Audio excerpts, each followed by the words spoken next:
Bismillahirrahmanirrahim. Bacaan Iqra' 2, muka surat 16. Mari sama-sama kita mulakan.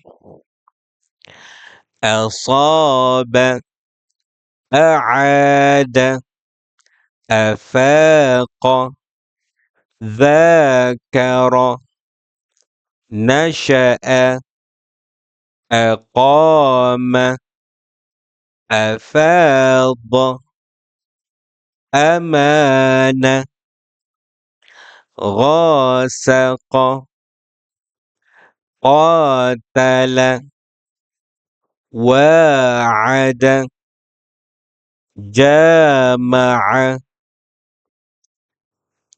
Baik, kesilapan membaca panjang pendek adalah suatu kesalahan besar.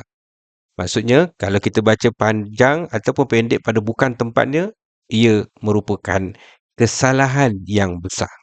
Maka, baca pendek pada tempat yang pendek dan baca panjang pada tempat yang bacaan panjang. Baik, kita sambung.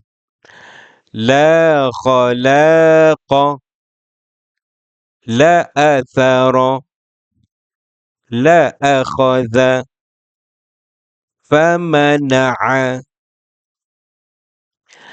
nabadha, alala, balagha, zahaqa, afala, ghamada, malaka, falaha, tashabaha,